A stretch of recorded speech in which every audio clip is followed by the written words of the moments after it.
We took a break from the Island Boat Show this beautiful morning here in Islamorada to jump on the Front Runner 43. We're here with BTH Marine, and we're going to get the opportunity to run it offshore and see what this thing is really capable of. And obviously, we're going to walk through the entire interior as well. Let's go.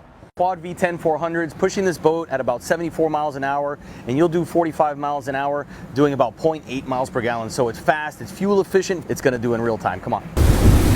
You can see that lean to the port side just made that turn.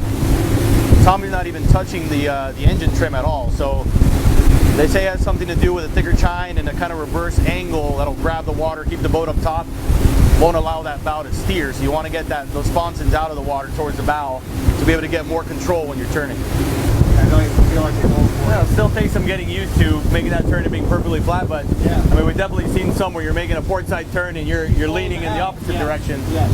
And at a higher speed, that's when you can potentially, throw someone off the side. There we go. Yep.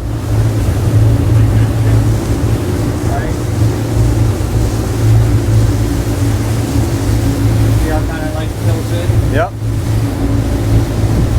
Or cheat it with the trim where I don't even have to touch the wheel, which I would probably do on a boat this size anyway, but always recommend not making a high-speed turn on a cat. No, I don't either.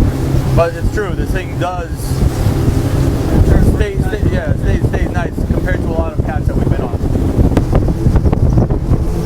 See how it's soft, how it doesn't, none of the sides are wrinkling on it. Yeah. It tracks straight.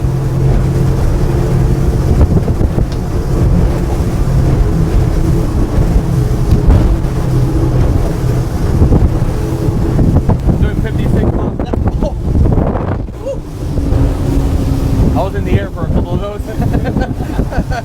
Zero gravity. Yep. You can run up to 70 if you want. But, We're trying to hit like a trolling speed. We're going to a head sea now, which traditionally some cats can sneeze out of the bow. It kind of pushes that wave right into the tunnel, and then as it pushes the pressure, it'll spit it out the front. But we don't got anything coming out the bow. See, the windshield's clean. There's a breeze out here today. Thought it was actually calmer, but it's a pretty heavy breeze actually. So we're doing 56 miles an hour, flat out flying, super smooth, not one rattle, not one shake. Which again, on some cats we have seen them. And sometimes you'll get a rattle on a cat that kind of starts from the bow and rattles its way towards the transom. Haven't felt that once. Super solid on the design, and it also relieves the water through the tunnel, which keeps it from really building up inside the tunnel, which gives you those hard hits. And this has a round tunnel, correct? Correct. Rounded tunnel in the aft, so it's modified right at the corner. Kind of a rounded rectangle on the bow, and it ends up being round in the transom. And it's above the water line too, so it allows the water to get out. It doesn't trap it at low speed like this. So we're what, 17 mile an hour? This is kind of traditional Wahoo trolling speed deal, and it's really comfortable. These cats that really in any sort of sea, you never slap. That's one thing. I know a lot of people that have actually gone from a monohaul to a cat because someone's had back problems or their wife has had issues, whatever it is. But that's one thing that I noticed is a huge difference from a cat to a monohaul, and just about any monohaul slap in the right seas. You don't seem to get it in a cat ever. Yeah, and that's probably the opposite of what you think. You think a monohaul would cut through the waves. It'd be an easier entry, but these are really soft. The air gets trapped inside the tunnel and it acts as a cushion too, Yeah, well, the two sponsons being so sharp, it seems like it just doesn't have the flat surface to slap. It travels back to the tunnel on the sides. It gets it's fighting it. Right, exactly. Instead of gliding out. And that's one thing about having the taller tunnel in the aft is it's letting the water come through. That makes sense. It gives it a room to breathe instead of getting all that pressure and having to blow it forward all the time. That's right. And then it actually wants to lift the back of the boat up because it doesn't have any place to go. Now you're bowed down, Right. It's the real deal. I mean, you're doing 55 miles an hour, and it feels like you're doing 35. You really don't even feel it. Such a big platform, a lot of weight behind this thing. The V10 400s push it. It's the perfect setup.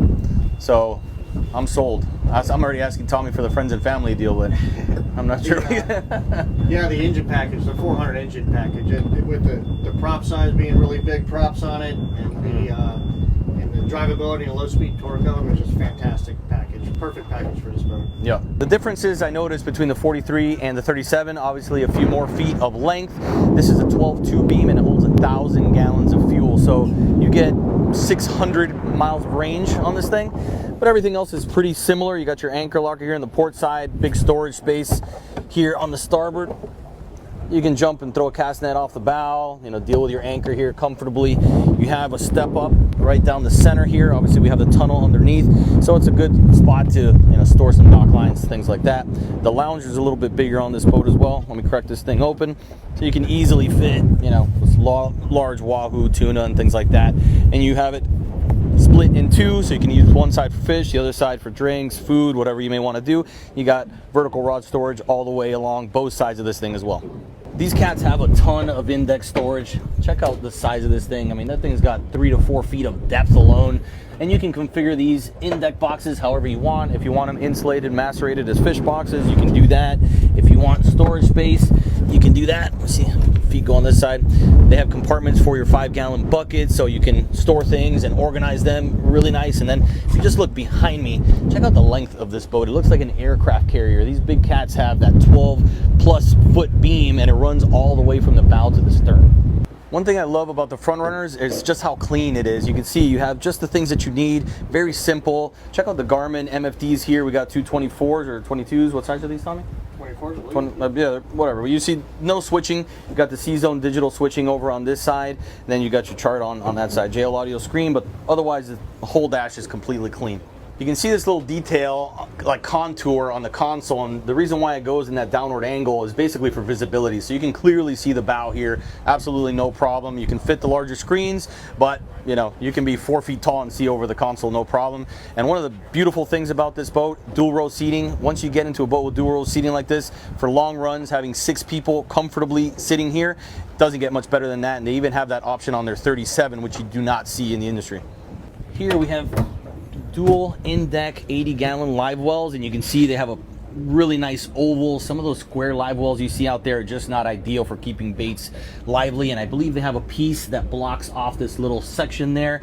For those of you that are going to ask, they have all finished nice hatches, and again, they have this both port and starboard. You can option that out as you please. Before I forget this, you got a ton of plain old box storage, so you can keep all your tackle there nice and out of the way.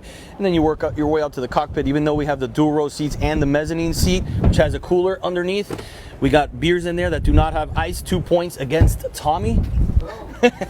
And we got more tackle storage right here, which is nice and hidden out of the way. Got teak rocket launcher. You can tend your baits, fly your kites. You got 2 55-gallon live wells, which are standard. You can make it one big 110. You can have storage wells on both sides, or you can opt to do the tuna tubes as well. We have a starboard hull side door here, which didn't even notice this boat had. We were running in pretty decent seas there, completely dry, nothing shot into the boat at all. These doors are difficult to do, but it seems like they did a nice job with it. Close that and get into the bilge. We got sea chests both sides to be able to conveniently and easily throw water into all the live wells you have here, and then the bilge pumps towards the aft section. So that ends our sea trial on the 43 front runner. I have the honors of backing this bad boy in. Excellent view here of the V10 400s. BTH Marine and Tommy Chief, father and son 1-2 punch. They have a great thing going here down in the Florida Keys, mile marker 97.